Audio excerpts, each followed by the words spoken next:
জামালপুর জেলা ইতিহাস, ঐতিহ্য ও প্রাকৃতিক নান্দনিক সৌন্দর্যের এক অনন্য নাম। আজকের এই ভিডিওতে আমরা ঘুরে দেখব জামালপুর জেলার 7টি উপজেলার কিছু গুরুত্বপূর্ণ ও দর্শনীয় পর্যটক স্পট।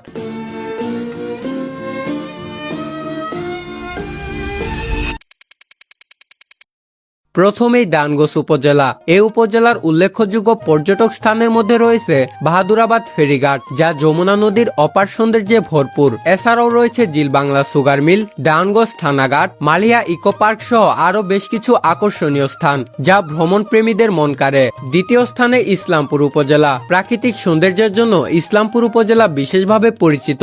এখানে রয়েছে হারগিলাচর বেড়িবাঁধ, গুঠাইল যমুনা নদীর পার এবং জারুলতলা রোড। সব মিলিয়ে এই উপজেলাটি প্রকৃতি প্রেমীদের জন্য এক আদর্শ গন্তব্য। তৃতীয় স্থানে মেলান্দহ উপজেলা। ঐতিহ্য, ধর্মীয় স্থাপনার সমৃদ্ধ এই উপজেলায় রয়েছে হযরত শাহ কামাল মাজার শরীফ, গান্ধী আশ্রম, ডেফলা ব্রিজ, মালাঞ্চা মসজিদ ও রৌমারী বিল সহ আরো অনেক বহু গুরুত্বপূর্ণ স্থাপনা। চতুর্থ স্থানে সরিষাবাড়ী উপজেলা। শিল্প ও আধুনিক স্থাপনার জন্য পরিচিত সরিষাবাড়ী উপজেলায় রয়েছে যমুনা সার কারখানা, পপুলার বিচ, স্বপ্ননীল পার্ক সহ বেশ কিছু দর্শনীয় স্থান।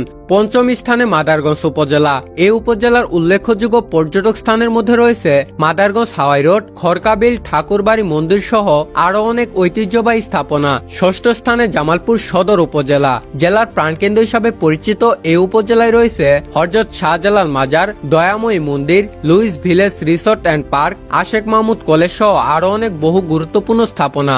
সপ্তম ও শেষ স্থানে বকশীগঞ্জ উপজেলা। পাহাড়ি পরিবেশ, প্রকৃতির সৌন্দর্যের জন্য পরিচিত এই উপজেলায় রয়েছে লাউচাপড়া পর্যটক কেন্দ্র, হারিয়াকোনা গ্রাম, মসজিদে নূর সহ আরো অনেক স্থাপনা। সব মিলিয়ে জামালপুর জেলা ভ্রমণ প্রেমীদের জন্য এক অনন্য সম্ভাবনাময় অঞ্চল। হয়তো সময়ের সীমাবদ্ধতায় অনেক দর্শনীয় স্থান তুলে ধরা সম্ভব হয়নি, তবুও আমি চেষ্টা করেছি জেলার গুরুত্বপূর্ণ পর্যটক স্পটগুলো আপনাদের সামনে তুলে ধরতে। ভিডিওটি ভালো লাগলে অবশ্যই লাইক, কমেন্ট, শেয়ার করবেন। নতুন নতুন ভ্রমণ ও তথ্যভিত্তিক ভিডিও পেতে আমাদের সাথে থাকুন। আর পুরো ভিডিওর সঙ্গে যুক্ত ছিলাম আমি নাইমুল ইসলাম নাইম, বাংলার মাটি।